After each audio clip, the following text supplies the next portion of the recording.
حدیث کی روح سے، قرآن کی روح سے حرام قرار دیا ہے، اور جو شخص ان کاموں میں پڑے گا فَأْذَنُوا بِحَرْبٍ مِّنَ اللَّهِ وَرَسُولِهِ، اللہ اور اللہ کے رسول کی طرف سے اعلان جنگ ہے۔ اچھا، اب اس کا کیا کیا جائے؟ سیونگ سرٹیفکیٹ سے یا انشورنس پالیسی سے ان چیزوں سے بچا کیسے جائے؟ انشورنس پالیسی تو خیر اس کو ختم ہی کر دیں، اس سے تو جان چھڑا لیں۔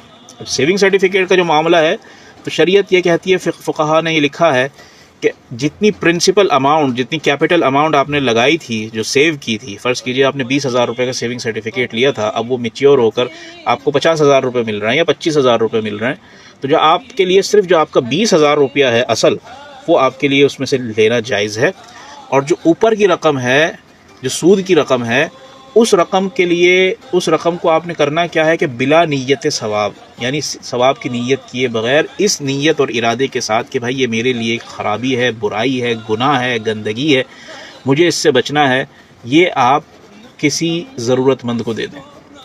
اور فقہا نے یہ بھی لکھا ہے کہ اس ضرورت کا تعلق آپ کے سے ہے، رشتہ داروں سے ہے۔ ضرورت مند کا تعلق سب سے پہلے آپ اس کا حقدار آپ کے رشتہ دار ہے۔ آپ کے رشتہ داروں میں کوئی ضرورت مند ہے، غیر سید ہے، سادات میں سے نہیں ہے، تو آپ ان کو دے سکتے ہیں۔ اس کے لیے اس کو، اچھا یہ بات یاد رکھیے کہ زکوٰۃ اور صدقات اور اس قسم کی چیزیں دینے کے لیے کبھی بھی زبان سے اس سامنے والے کو یہ کہنے کی ضرورت نہیں ہے کہ یہ زکوٰۃ کے رقم میں آپ کو دے رہا ہوں، یہ زکوٰۃ کے پیسے میں آپ کو دے رہا ہوں، نہیں، بس یہ گفٹ کہہ کے دے دیں، ہدیہ کہہ کے دے دیں، یا کہہ دیں کہ بھئی یہ رکھو پیسے، اپنی ضرورت پوری کر لینا، اپنا کام یہ چیز کر لینا، اور دل میں نیت ہو کہ جی میں یہ زکوٰۃ دے رہا ہوں، صدقہ دے رہا ہوں، یا یہ سود کی رقم آئی بھی تھی، اس کی ضرورت، اس کو میں نکال رہا ہوں۔ اور اگر رشتہ داروں میں کوئی نہ ملے تو انسانوں میں کوئی اور جس کو آپ دینا چاہیں، اور یہ رقم آپ کسی غیر مسلم کو بھی دے سکتے ہیں، اسی طرح صدقات بھی آپ غیر مسلم کو دے سکتے ہیں، اسی طرح یہ رقم آپ جیسے کسی دینی ادارے میں، مسجد میں، مدرسے میں، یا کسی فلاحی ادارے میں ان کو دے سکتے ہیں کہ بھائی اس سے جو ہے آپ جیسے کوئی ٹوائلٹ وغیرہ ہے، ٹوائلٹ کی صفائی ہے، مینٹیننس ہے، یا کہیں ٹوائلٹ بننے ہیں، آپ اس میں خرچ کر لیں، لیکن مسجد میں نہ لگائیں، براہ راست کے مسجد کی ضروریات میں، ہے نا، یا مدرسے کی کسی ضرورت میں، یا کسی بھی ادارے کی ضرورت کسی انسان کو دے دیں، یا اگر مسجد مدرسے میں دے رہے ہیں تو ان کو بتا کر دیں کہ بھائی اس کو آپ باتھ روم وغیرہ کی ضرورت میں آپ استعمال کر لیں۔ ایک اور کال ہم لیتے ہیں، اور ہو سکتا ہے کہ یہ ہماری آج کی آخری کال ہو۔ السلام علیکم۔ مفتی صاحب السلام علیکم۔ وعلیکم السلام۔ مفتی صاحب میں فاطمہ نورا کراچی سے، جی میں یہ سوال پوچھنا چاہتی ہوں، پگڑی کے مکان ہوتے ہیں، جی غریب آدمی پگڑی کے مکان لے لیتا ہے، جی اور پھر کرایہ بھی ان کو دیتا ہے، جی اور پھر جب چھوڑتا ہے تو وہ تھوڑے سے پیسے دیتے ہیں، ذرا سے انسان مکان نہیں لے سکتا۔ جی اب مکان لینے جاؤ، اب ان کے پاس کئی لوگوں کے پاس مکان ہوتے ہیں ذاتی، جی تو سستے انہیں مکان لیے ہوئے ہوتے تو وہ مکان نہیں دیتے۔ بتاؤ یہ ہمارے دین میں آیا ہے؟ اسے منافع کر کے ہم مکان کسی کو بیچ رہے ہیں، غریب آدمی کہہ رہے ہیں یہ ہمیں مکان دے دو، تو وہ نہیں دیتے، تو یہ کس پہ گناہ جائے گا؟ انہیں سستے مکان دیے گئے جی سب بہت سے لوگوں نے، اب غریب آدمی کہتا ہے کہ ہمارا پگڑی کا مکان ہے اور ہمیں مالک کم پیسے دے رہا ہے، ہم نے اس کو پیسے بھی اتنے دیے ہوئے کرائے کے، اب وہ رسی پلٹائی میں ہمیں پیسے بھی وہ تھوڑے دے رہا ہے، اور ہم جب کہیں مکان چھوٹا سا لینے جاتے تو وہ کہتے ہیں نہیں ہم نہیں دے رہے۔ تو یہ ہمارا دین کیا یہ ہمیں صلاحیت دیتا ہے کسی کی مدد نہ کرو، کسی کی چھت نہ بناؤ؟ تو یہ ہمارا مفتی صاحب بتائیے یہ دین کیا کہتا ہے ہمیں؟ جی ٹھیک ہے، جی یہ میں پوچھنا چاہتی ہوں۔ اوکے جی، شکریہ، اللہ حافظ۔ اللہ حافظ۔ تو فاطمہ صاحبہ نے پگڑی کے مکانات سے متعلق سوال کیا ہے، تو یاد رکھیے کہ پگڑی پر دکان لینا یا پگڑی پر مکان لینا، یہ دونوں باتیں شرعاً درست نہیں ہیں۔ پگڑی پر کوئی بھی چیز لینا، کیونکہ اس میں کیا ہو رہا ہے، نہ خرید و فروخت کا معاہدہ پورا ہو رہا ہے، نہ کرایہ داری کا معاہدہ پورا ہو رہا ہے۔ کرایہ داری کا تو معاہدہ یہ ہے نا کہ آپ نے ماہانہ کرائے کی بنیاد پر کوئی جگہ آپ نے لے لی اور اس میں آپ نے رہائش اختیار کر لیا، کوئی بھی کام آپ نے کر لیا، کوئی گودام بنا لیا، رہائش کر لی، یا کوئی دکان کھول لی، دفتر بنا لیا، اب ماہانہ کرایہ آپ دے رہے ہیں، اس کی جو بھی آپ شرائط طے کریں، طے ہونی چاہیے چیزیں۔ اور خرید و فروخت کر رہے ہیں تو بھائی میں نے ایک مکان خریدا تو اس کی ملکیت میری ہے، اب اس کا صاحب اختیار میرا ہے، میں اس کو آگے بیچوں یا کچھ بھی کروں، یہ سب میرا اختیار ہے، میرا حق ہے۔ تو پگڑی میں یہ ہو رہا ہے کہ نہ وہ خرید و فروخت ہے اور نہ ہی وہ مکان ہے، نہ ہی وہ کرایہ ہے، لہٰذا فقہا نے اس کو ناجائز لکھا ہے۔ پگڑی پر لینا دینا بالکل درست نہیں ہے اور یہ کام نہیں کرنا چاہیے، اور اب ہمارے یہاں تقریباً یہ پگڑی کا سلسلہ شاید ختم ہی ہو گیا ہے یا بہت کم ہو گیا ہے۔ اللہ تعالیٰ سمجھنے عمل کرنے کی توفیق عطا فرمائے۔ اس کے ساتھ ہی آج کہ ہمارے اس پروگرام کا وقت مکمل ہوا چاہتا ہے، انشاءاللہ اگلے جمعے کو پھر آپ سے ملاقات ہوگی، اور کوشش یہ ہم نے کرنی ہے کہ ہم اپنے معاشرے سے اور اپنے دلوں سے اس قسم کی لعنت اور برائی کو ہم ختم کریں۔ اللہ تعالیٰ ہمیں سمجھنے کی توفیق عطا فرمائے۔ السلام علیکم ورحمۃ اللہ وبرکاتہ۔